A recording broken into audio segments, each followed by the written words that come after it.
The winning blueprint presents.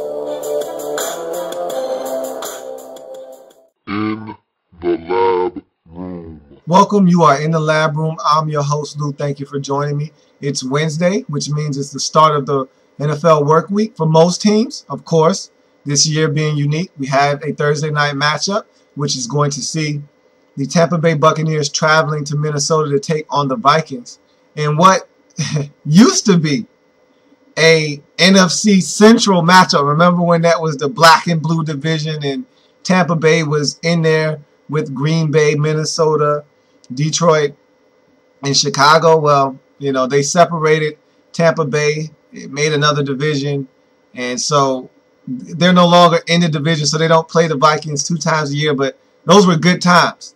Anyhow, those two teams will match up against each other on Thursday. So, again, their work week started probably about Monday. They had to get it going, get into the game plan, get into practice. So they're probably wrapping up their game plans for their opponents, and they're basically ready to go. Meanwhile, the other teams who have a game this week, of course, you have about 6 teams on a bye week, so they won't be preparing for a game this week either. But for the other 24 teams around the league, this is the start of your work week. You go to practice. You've probably already been watching film, but you hit the practice field. You start to see who's going to be able to play, who may not be able to play, and you start to get an idea of what you want to do in terms of game plan for the work week. So that's what Wednesday is all about. So on this program, in the lab room, on Wednesdays, we all know that that's the sole survivor day. And so today we're going to go over who the sole survivor for this week, Week 8 in the National Football League will be, and who you need to make your pick if you are in a survivor pool to get you through to the next round. Because I tell you, it's been difficult if you haven't been paying attention. You could easily have been snipped already because there have been some games that you expected to go one way, and I told you don't go that way, and if you didn't listen, you might have gotten yourself into some deep, hot water. So it's been interesting to say the least this season because there's really been no dominant football team. You've got one remaining undefeated team, but they're not a dominant football team. They probably scared the hell out of you a couple of times if you've chosen them at all this season. And, of course, in a survivor pool, you only get to select a team once. So if you've already chosen the Atlanta Falcons, chances are you took them 2 weeks ago when they took on the Oakland Raiders. That's when I recommended them, and they put a scare into you. I never doubted that they were going to win that game, but, man, did they come close to really blowing that one against the Raiders. So this season has been really tricky when talking about picking a sole survivor, so you have to be careful. So without any further ado, let's get into the Week 8 slate of games. Go up and down the list as we normally do. You know, briefly give you a synopsis of what this game entails and tell you why you should or shouldn't select this game as your sole survivor and move on. We won't get into the meat and potatoes of these matchups. That's what we do on Friday. So I'll just go over each game briefly, give you a reason why you should or shouldn't take this game, and move on. Give you the sole survivor, and then that will wrap it up. So again, without any further ado, let's find out who the sole survivor for Week 8 will be. Everyone can pick, but only one can win. Are you the sole survivor? First up on the docket for Week 8 in the National Football League is the Tampa Bay Buccaneers taking on the Minnesota Vikings. And we briefly spoke about this game coming into this episode. And so this game isn't a definite is not a lot. The Minnesota Vikings aren't a team that's going to wow you, so they're probably never going to be the most ideal of picks in a survivor pool because you just never know what Minnesota Viking team is going to show up. They've been playing really good football, especially at home, in which they are at home in this football game. And so I expect them to win this game. If you were to take this one, I probably wouldn't have any objection to it because I expect Adrian Peterson to really run wild on this Tampa Bay Buccaneers defense. But there's a better game than this. You don't need to take this one. If you do, I wouldn't be against it. I wouldn't be the one to tell you that that's not a smart selection because, again, I think that the Minnesota Vikings are going to win this game, and I think they're going to win it rather easily because I don't think the Tampa Bay Buccaneers are a very good football team. They don't play really good defense. They're not an explosive offense.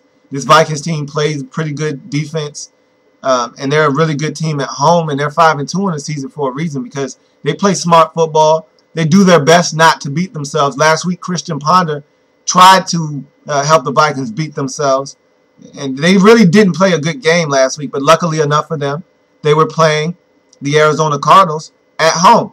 And so when you're at home and you're not playing a good football team, because I don't think the Cardinals are that good of a football team, especially with their quarterback situation, you get away with some things that you probably wouldn't be able to get away with had you been playing a good team. And I think that's the same situation they're in this week. They're at home. Again, they're playing a team that's not very good. And so even if they make a few mistakes, as long as they run the football with Adrian Peterson, which they did a week ago, and take advantage of mistakes that their opponents make, which they did a week ago, they should be able to win this game. But there's a better game than this, so we move on.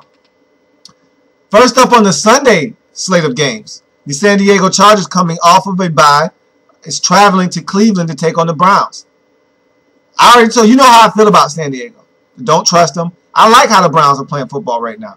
You don't go searching for a team that's playing on the road and try to make a winner out of them. I already told you about that. You don't do that. It doesn't even matter that the team on the road is the superior team and they're playing a team that is at home that's not very good. You still don't want to chance it. We've seen people that picked those games get burnt earlier in the season. Have we not learned our lesson from the San Francisco 49ers who traveled to Minnesota early in the season and lost? Have we not learned our lesson from the Pittsburgh Steelers who traveled to Oakland early in the season and lost? These are prime examples of why you don't go, sniffing and searching for a win on the road. You don't do it. When you're picking a sole survivor, always try and go with a home team. You feel so much more confident about your pick when the team that you selected is at home. It just makes for a better selection. So we move on to the Seattle Seahawks, who are traveling to Detroit to take on the Lions. Just looking at this game, from the outside looking in, this is not a good selection for a sole survivor pick. The Detroit Lions are at home in this game. They're not playing really good football right now, but they're still at home. You got the Seahawks who are playing some really good football in terms of on the defensive side of the football. And I feel like they should be able to shut down this Detroit Lions offense, but you just don't know. You don't know if Russell Wilson, again, rookie quarterback, is going to go on the road, as he did about 3 weeks ago against the Rams, and throw 3 or 4 interceptions. You just don't know how it's going to go. And so you don't need to select this game. There's a better game on the slate. Speaking of better games on the slate, the next matchup sees the Jacksonville Jaguars traveling to Green Bay to take on the Packers. Ding, ding, ding, ding, ding. Here is your sole survivor right here. The Jacksonville Jaguars, who might be the worst team in all of National Football League. It seems like we say that every single season. But they might be the worst team in the National Football League. They're going to Green Bay.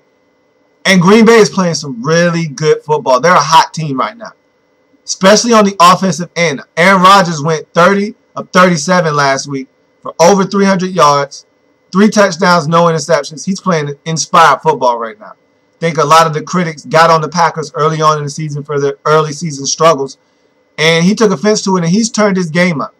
After shredding the Texans 2 weeks ago on Sunday Night Football on national TV for 6 touchdowns, no interceptions, he comes back with a 3 touchdown, no interception performance, and we're talking 9 touchdowns, no picks in the last 2 weeks for Aaron Rodgers. He's hot, and I don't think this Jacksonville Jaguars defense is going to be able to cool him off. Meanwhile, Jacksonville is going to be without the services of their best player by far, Maurice Jones-Drew, who's out with a foot injury.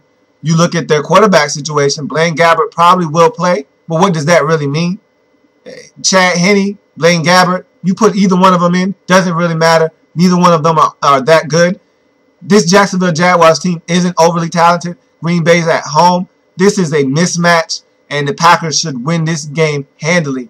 And spanking these Jacksonville Jaguars. You have nothing to worry about this week if you select this game as your sole survivor. The Packers are going to take care of business against the Jacksonville Jaguars at home. This is your sole survivor for Week 8. You need look no further than this game here if you want to move on to Week 9 in your survivor pool. But since I'm a good guy and I want you to trust me, we're going to go over the rest of the games just so you know that there's not a better game for you to select than this one that we've just spoke about. Next up, the Miami Dolphins travel to New York to take on the Jets, or excuse me, New Jersey. That is one of the biggest quandaries, probably one of the ones I'll never figure out. But anyway, the Dolphins travel to New Jersey to take on the Jets. And these teams have already played once before. Of course, this is family business. So this is the second matchup between these two teams this season.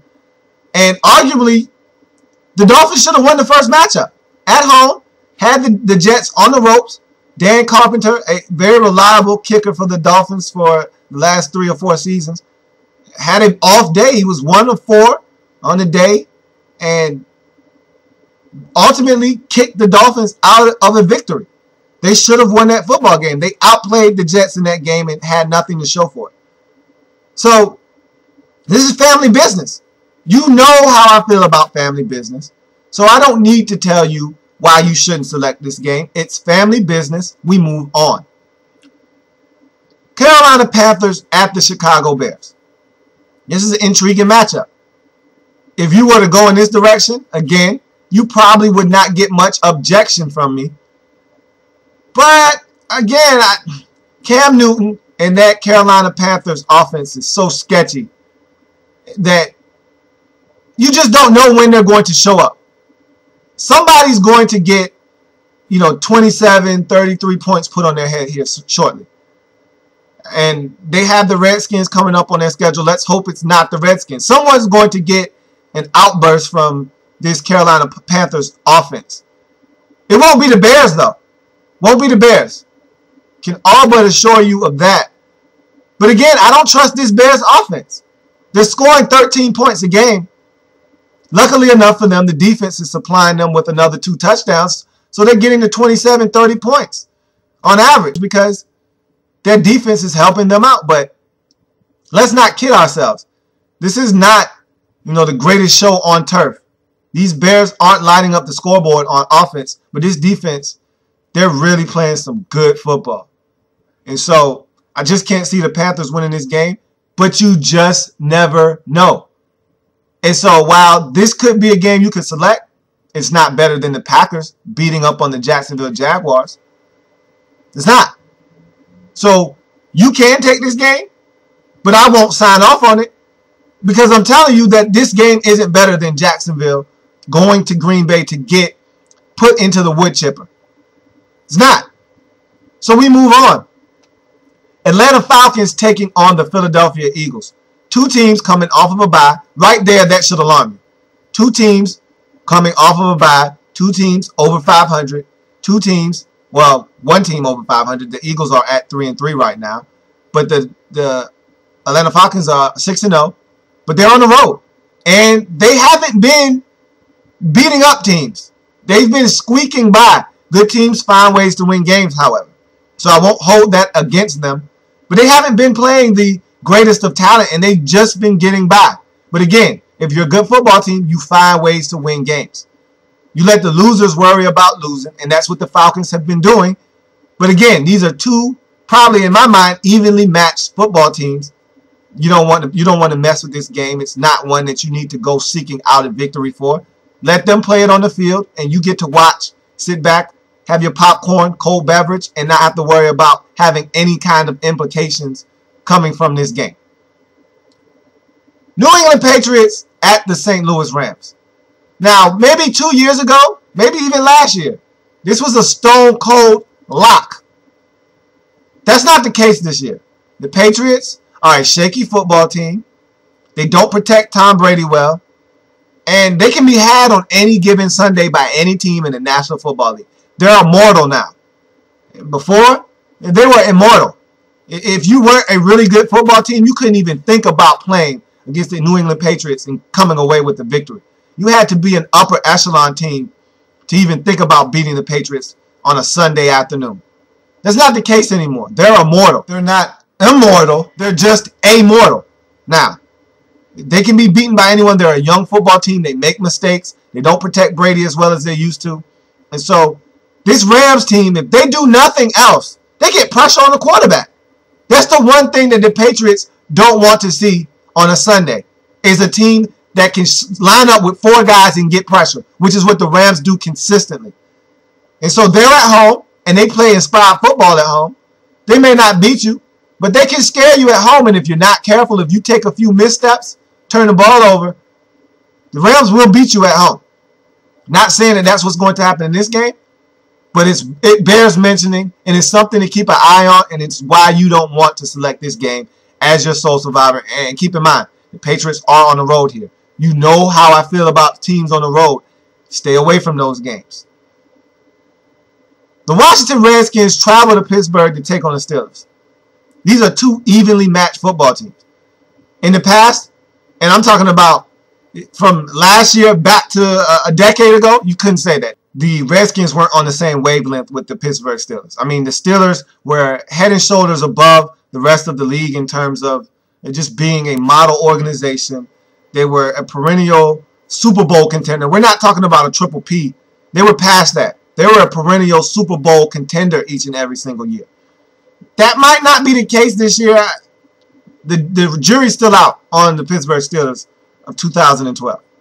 No one really knows who they are yet. They win one week, they lose the next. They win one week, they lose the next. If that trend continues, this is supposed to be a loss. Let's hope it is, but we don't know. And again, the Redskins aren't a team that's a good football team, good enough to go on the road and beat good teams yet. Don't know if this Steelers team is actually a good team or not yet. Hard to say. But you have, just off of the name, just off of the namesake, the Pittsburgh Steelers, you have to assume that that's going to be good enough to beat the Redskins on the road. But you can't say that about the Redskins this year. They're just, this team is different. They're a scary bunch. They score points. They have a dynamic offense led by quarterback Robert Griffin III. This is a scary game. 3-4 team on one side, 3-3 team on the other side. Why? Why? Give me one good reason why. I know you can't, so don't. Moving on, the Indianapolis Colts are traveling to Tennessee to take on the Tennessee Titans. Another game, family business, 2 teams, evenly matched. One's playing really good football, winners of 2 straight. The other, winners of 2 out of the last 3. So 2 teams playing pretty solid football at this point. One team at home, the other team on the road where they haven't won all season. But it's family business. You throw records, you throw stats out of the window. It's family business. Leave it alone. The Oakland Raiders are traveling to Kansas City to take on the Chiefs. This could be deemed Ugly Bowl 3. But it's family business, so I won't resort to name calling. I'll leave it be. Let 2 teams who are at the bottom of their respective division battle it out for last place and leave them to themselves. It's family business. 2 garbage teams. Why would you want to go sniffing around that trash, that garbage? It stinks, smells terrible. Leave it alone. The Giants are traveling to Dallas to take on the Cowboys in what's going to be a very compelling matchup. But it's family business. And you don't know which one of these teams is going to come out the victor in this one. So again, I ask you, why is this even an option when you got the Jacksonville Jaguars traveling to Green Bay to take on the Packers? That's a layup. And again, I tell you, that's either hand. That's an easy layup. It's uncontested. All you got to do is throw it up off the glass. It's going in. So we go to the Sunday night matchup, which sees the Saints traveling to Denver to take on the Broncos. Two future Hall of Fame quarterbacks squaring off. Sunday night football. Saints are playing good football of late, winners of their last two. Meanwhile, Peyton Manning he's hot right now. He's one of the hottest quarterbacks in all of football. He's coming off of a bye week. No. No. No. You don't want to mess with the Saints. You don't trust the Saints as much as I don't trust the Saints. We both have a mutual agreement there that you don't trust the Saints. However, Drew Brees is still their quarterback. They're on the road, though. They're going against a team that's playing really good football and has been playing good football at home this season in the Denver Broncos. They have Peyton Manning at quarterback. Why? Why would you even want to think about selecting this game as a sole survivor pick? You don't. So we move on to Monday night. The San Francisco 49ers are traveling to Arizona to take on the Cardinals. More family business. I shouldn't have to say much more, but just in case you're oblivious to the fact that, you know, what that actually means, the San Francisco 49ers are going to Arizona to take on the Cardinals, a team that, while they're not playing really good football right now, losers of 3 straight, they did start the season 4-0. They have been playing good football for the most part at home this season. And the San Francisco 49ers have lost 2 games this season. And 2 weeks ago, they were beat up by the New York Giants. And their other loss came on the road against an eerily similar team in the Vikings. Eerily similar to the Cardinals. They play solid defense. When they don't turn it over, they can be a scary team. Have a dynamic returner in Patrick Peterson. The Vikings have Percy Harvin. And when they can run the football, as they did a week ago, they can be a solid football team. The Cardinals aren't a good rushing team, but they ran the football effective against the Minnesota Vikings a week ago. They may have found something in LeRod Stevens howling. Who knows? All in all, it's family business. Stay away. Stay as far away as possible. And so, that's your slate of games for Week 8. I hope I've made it clear to you that there's nothing better than the option that I've already given you. Jacksonville, who's dead in the water, is traveling to Green Bay to take on the sizzling red-hot Packers. Aaron Rodgers is on fire right now. Fire! 9 touchdowns, no interceptions in the last 2 games. You got some quarterbacks who haven't even thrown 9 touchdown passes all season long. He's done it in 2 games. The Jacksonville Jaguars want no part of this Green Bay Packers team right now. This is a no-brainer. I feel more confident about this game than I have about any sole survivor pick all season long. So, I'm telling you right now, this is your lock. This is your pick. This is your sole survivor for Week 8. So, I'm going to tell you one last time, in case you didn't hear me the first 25 times. Your sole survivor for Week 8 is the Green Bay Packers beating up on the Jacksonville Jaguars. Take the Green Bay Packers. They are.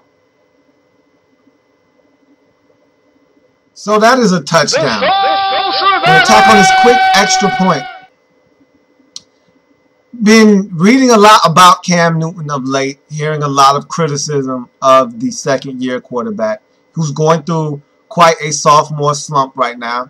And his situation really intrigues me because last year everything came so easy to Cam Newton. I mean, he was so lovable. He was competitive. You know, all the superlatives that you use to describe someone that is winning. That's what was going on with Cam Newton last year.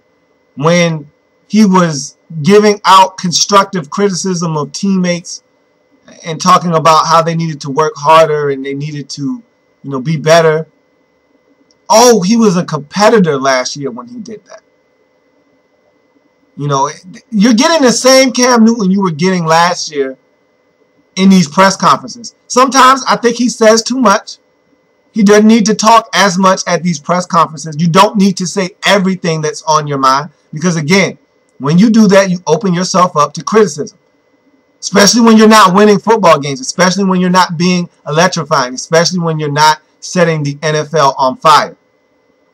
When you're losing ball games and you're looking pretty bad doing it, now you're going to be criticized, especially when you open your mouth and say some of the things that Cam Newton has said. But let's not go overboard with these comparisons. I've heard him being compared to Vince Young. Give me a break. Okay? Vince Young was a joke as a quarterback in the National Football League. Vince Young never cared enough to be an elite quarterback in the National Football League. That's number one. He never cared enough. Vince Young never gave a damn about being an NFL quarterback. He only cared about what came with being an NFL quarterback. The money, the fame, the fortune. Those were the things that Vince Young cared about. He didn't care about being a successful NFL quarterback. Cam Newton does. He wants to win. He wants to be a winner. He cares. So just throw that whole Vince Young thing out of the window. I really don't want to hear about Vince Young.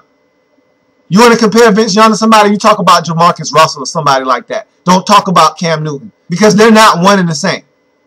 They're not the same guy. They don't have the same mental makeup. Now, Cam Newton does have some qualities of some guys in the league that I'm not a big fan of, in terms of their mental makeup. And you could throw out the Jay Cutler comparison, but I don't think that's who he is either. I mean, Jay Cutler, to me, is more of a Phillip Rivers type quarterback. He's a whiner.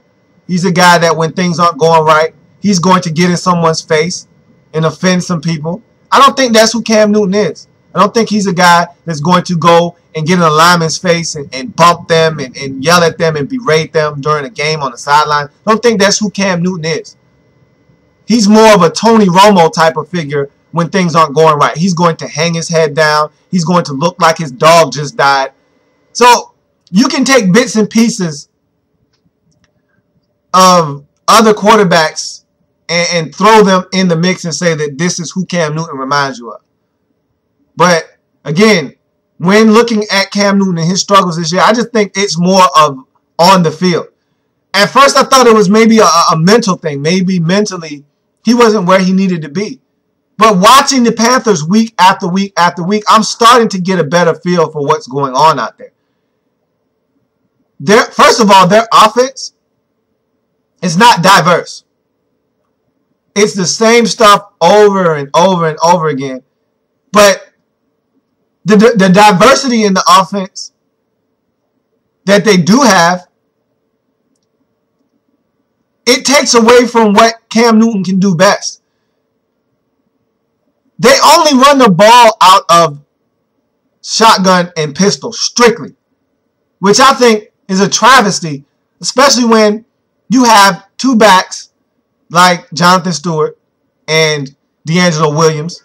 You toss in and sprinkle in a little bit of Mike Tolbert. Now we're talking about a heck of a backfield back there. And they only run out of the pistol and the shotgun? Give me a break. That's a terrible formation to run out of on a consistent basis. And when I talk about lack of diversity, that's all they do. Cam Newton in the shotgun. Stick it in the belly, pull it out. Stick it in the belly, leave it there. Stick it in the belly, pull it out, throw a pass. Teams are prepared for this. They saw it all last year. They know the Panthers' offense. They see it, and they can stop it. It's the same stuff they've seen on film for the last 5 weeks. They're doing the same exact thing every single week. How do you expect him to succeed when you set him up for failure by coming into the game with the same game plan every week? That's why he made the comment. It's like I'm watching the same movie directed by the same director. It's the same script every week because they're doing the same stuff every week. And what I don't like is that they're putting too much pressure on Cam Newton. D'Angelo Williams had 2 carries in the game last week. If he's not hurt, somebody needs to explain to me why D'Angelo Williams is only touching the ball in the run game twice in a game. If he's hurt, okay, I get it. But if he's healthy and he's only getting 2 carries, I have a big, big problem with that. This is a run-oriented team. Let's not go off kilter and start thinking that the Panthers are a passing team because Cam Newton was throwing for 400 yards routinely last year. Let's not go and jump off a bridge thinking that this team is a passing team. This is a run-first football team. Or at least they should be. They should be lining up and running the football 30 to 40 times a game. They have 3 backs that can run the football in this league and be successful at doing it. They have Jonathan Stewart, they have D'Angelo Williams, and they have Mike Tolbert. They need to be running the football. And not to mention, they got one of the best running quarterbacks in all of the National Football League in Cam Newton, who I don't think runs enough, honestly. So if you run the football and get in a conventional offense, allow him to get under the center, actually turn around and hand the football off instead of just being in the pistol or the shotgun, and then allowing him to go play action fake off of those. This backfield at one point had 2,000-yard rushes in the same season. So don't tell me that they can't be a dynamic running back duo. They were double trouble, and they were hard to stop. So they need to go back to the drawing board and figure this thing out. And people need to get off of Cam Newton's back. Yeah, he says some things in the press conference that he probably doesn't need to say. And yeah, he does talk too much. Sometimes it's okay to just shut up. Just shut up. You don't have to speak every time someone sticks a mic in front of your face. You don't have to say every single thing that's on your mind every time someone poses a question. Sometimes it's better to bite your lip or just have some old-fashioned restraint sometimes. It's okay to do that. You really want to say this, but I'm just going to go with the politically correct answer. It's okay to do that sometimes. Sometimes what you need to say needs to be said. Sometimes you need to light a fire under guys. Sometimes you have something that you need to get off your chest. I understand that. But not every single week. Not every time someone sticks a microphone in your face. And he'll get better at that. He'll learn, yeah, I probably need to pick my spots more wisely. I probably need to not say what I'm thinking in my head right now. It's probably not a good idea to say that. And he'll learn. He'll get better at that. He's only in his 2nd season. And so he'll learn how to better deal with the media. Because he's going to learn that these same guys that praise you and give you all the credit in the world when you're winning and you're lighting up the league and you're doing all these things on the field that are helping your team to be successful, he'll learn quickly that these are the same guys that will rip you in the Charlotte Observer, you know, in the Panthers Times. These are the same guys that will go back and tear you a new one. And so you got to watch what you say around these guys. They're not your friend. They're out there trying to get the best story. They want to write the best column. And a lot of times, controversy and drama sells. So, look, end of the day, Cam Newton, I think, is still a great young quarterback in this league. I'm not going to turn on him. I don't think that he's going to turn into this Ryan Leaf type quarterback, or he's going to turn into this quarterback that all of a sudden can't play the game of football. He's not going to be Jamarcus Russell. He's not going to be Vince Young. Get out of here with all that nonsense. He can play football. He's going to be fine. They just need to get back to the basics. Run the football. Be a little bit more diverse in what you're doing. And allow Cam Newton to be Cam Newton. I think you're putting him in a box right now. You're saying, hey, this is what you did in college. This is what worked last year. This is what we're doing, and we're not doing anything else. No. You have to be diverse. Put him under the center. Let him hand the football off in a pro-style offense. Let him go play action fake in a pro-style set. Yeah, still run some of the pistol. Still run the shotgun stuff. But mix it up a little bit. This offense looks really vanilla. And I'm talking about they look the same every single week. I've watched every Carolina Panthers game this season, and everything looks the same every week. You know, in 3rd and 5 at the 9-yard line, they're running a quarterback draw. That's what they do. You do it every week. How else is a defense supposed to react? They've seen it on film 72 times.